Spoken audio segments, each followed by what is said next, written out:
let's talk about a fun one.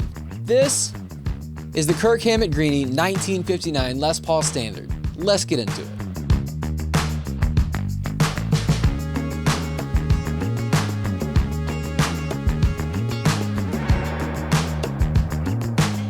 I want to start with one disclaimer that feels kind of obvious to me, but disclaimers are always worth saying. This is a channel made for Gibson content because I am a huge fan of Gibson. Can you believe it? And when you think to yourself, Cam is not being objective in this, I want you to know this is my best attempt at an objective opinion, okay? That's all I got. I want to talk about the appointments of this awesome guitar. And when I'm done talking about the appointments, I want to explain to you why I think this guitar is awesome and why I think that you should think this guitar is awesome too. One of the reasons I'm making this video is kind of funny. It actually happened because of Anderton's recently visiting Gibson. And they made a couple stops at Gibson, and I noticed something that was really interesting when they did the factory tour. One comment said, after spending all that time in the factory and seeing how much work goes into it, they suddenly realized why they were expensive. And that for me was a bell, right? That was a light that went off, that suddenly I realized I want to make it clear why something like this can hold the price point that it does. If at any point you've got any thoughts, drop them in the comments below. You're gonna be nice to me, I'm gonna be nice to you, and we're gonna go from there. Now let's talk about why this guitar boasts a $1,500 price tag.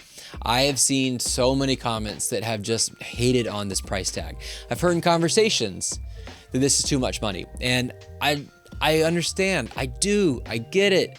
But when you start to apply all of the understanding of what has gone into making this guitar in particular, it starts to justify the price point of $1,500 USD, by the way, right? So let's talk about the headstock. The headstock is different. It's got the Gibson style open book headstock with the Epi logo on top. It does not have a bolt-on neck. It has different pickups that are made in the USA, made by USA employees in Nashville, Tennessee.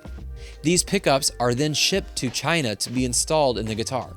These pickups are the same pickups used on the USA Greeny and in the Greeny Bucker set that Gibson sells, and the only difference being that those used on the USA and the Epi guitars are their wax potted, and the aftermarket set that you can buy separately are unpotted.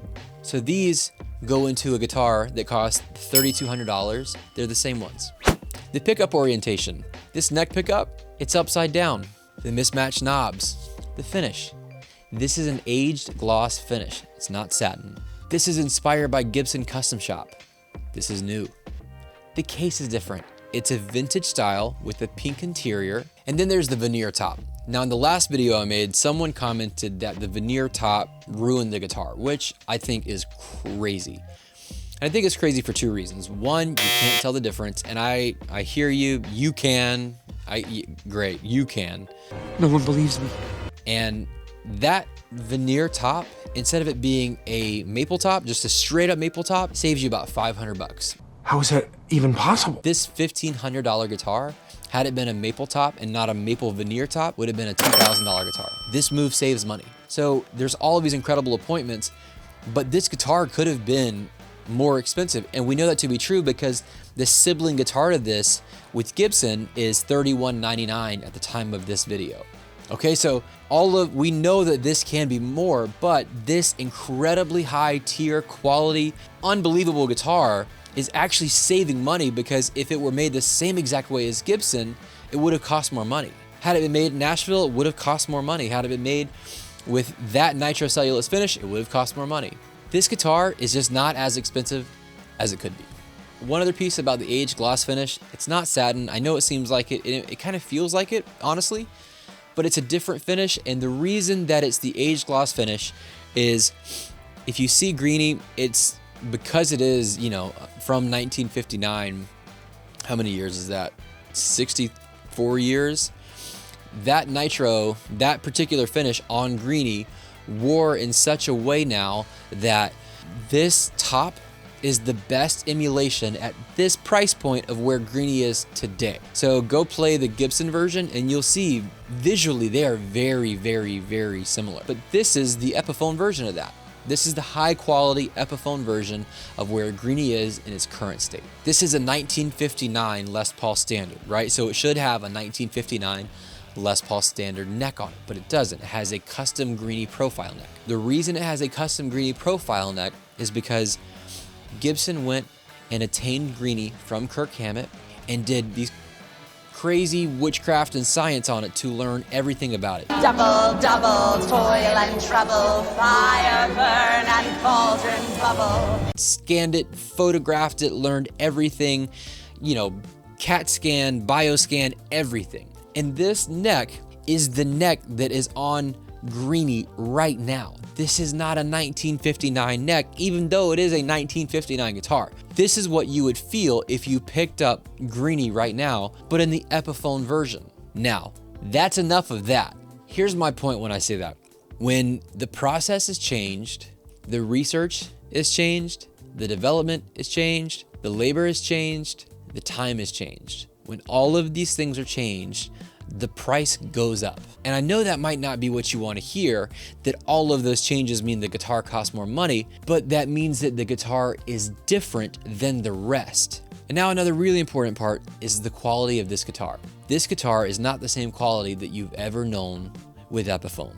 You've wanted better quality from Gibson and from Epiphone. We all see it in the comments. We've all heard the conversations. Good news, you've got it right here. It's better quality. I mentioned Andertons earlier, right? I said in one of the videos that they made a couple stops at Gibson. When they went to the Gibson garage, Lee said something to the effect of, "I'm so glad that Gibson is making better Epiphones and not cheaper Gibsons." Guitar. It's interesting, actually. You know, you're going to see this from Gibson and Epiphone over the next 12, 18 months or so. You're going to see a departure. Well, you're going to see a change in that sort of £1,000 to £2,000 point. So historically, for as long as I can remember, Gibson used to really try and make the cheapest guitars they possibly could out of America by stripping off all of the bells and whistles, and just to try and hit those sort of £1,000 to £1,500 price points. Yeah. And I'd always said to Gibson, I think it's a shame that you don't just make amazing Epiphone guitars at that price point. Yes. And then if you're going to put Gibson on the headstock, just start at a certain quality level. Don't make it worse. Yeah. And I think I'm obviously not the only person thinking that, because what you're going to see over the next, well, you started to see it already, but you'll just see Gibson will just exit completely from making, really cheap guitars in America. And they'll allow Epiphone then to just make, then this is a good example. So you'll see more and more signature Epiphone stuff with American pickups on it and all that kind of stuff. So that'll be cool. I mean, look at something like this. I mean, it's a beautiful guitar, isn't it? It's an Epiphone. Yeah. Look at that top. I mean, that's something they started doing 2 or 3 years ago, which is making the Epiphone line mirror the Gibson line more. Yeah. This is a better Epiphone than before. This is a new tier of Epiphone. This is a better quality Epiphone. This is a different Epiphone. That headstock is different, the pickups are different, the finish is different, everything is different about this guitar. All of those things change the process. Again, changes the research, the development, the entirety of it, right? And so it means it costs more money. But again, if it's a better quality guitar that's different from the others, that has a uniqueness that the others don't, wouldn't you want that? Those are all the things that we want, is we want better quality, something that we know is gonna last, and something that sets us apart. We all want to be a little different, right? As kids, you want to be the same, and as adults, you want to be different. Whatever that is, this is different than before. Now, here's where I'll end this. I challenge you to go play it. Just go play the guitar. That's what the ask is here. I'm asking you to go play more guitar. And if you don't like it, you played it, and now you can say definitively, I sat down with it, I tried it, I didn't like it, and that's okay. We did it, Ray. We did it. But maybe you'll play it with all of this information in mind and think to yourself, actually, I kind of like it. And I like that it's different. And I like that it's kind of a Gibson. And I like that it's kind of an Epi. And I like that it's all of these things. I wasn't so sure about it, and I had my reservations before I got a hold of this one. I really, truly did. I really wasn't sure how I was gonna feel about it. And then after spending a couple days with it, I connected with it. It took about a day, like about a day to connect with it in its sound, and about 3 days to connect with it in its feel. I encourage you, go play it. Go check it out at your local Epiphone dealer. Go give this thing a chance, because unfortunately I've just seen so much gatekeeping around this that it's such a bummer. This is a cool fucking guitar. Go play it. And if other people want to play it and like it, let them. That's it. If you've made it this far, thanks so much for watching. I hope this has been helpful. This guitar truly is awesome. I sincerely believe that, not just from what I think it could be, but from what I've actually experienced playing it. So I hope you'll check it out. If you're interested, I've got some links below you can click, you can check out. If you want to do all the YouTube stuff, you know, like, follow, that'd be great. Helps the channel a lot. If you have any questions, comment below. Sincerely, I want to answer any questions you might have. If you want to discuss it, let's be nice to each other. I know that's hard sometimes, but let's try it, you know, just this one time. And I'll do what I can down there. Again, thanks for watching. As always, stay tuned.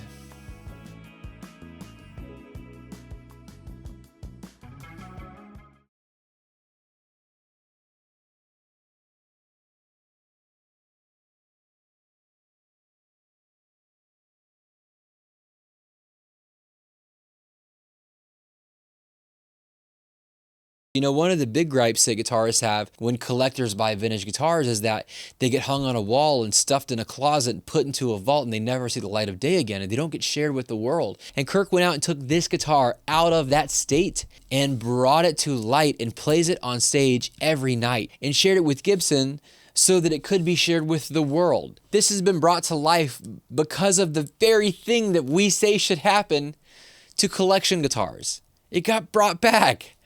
Kirk, if you ever see this, thank you for bringing this guitar back to life. Not just in this, but with what you do on stage. I love it. I'm a total fan of it. And thanks that it got to this point as well. It's amazing. I love it. Thank you.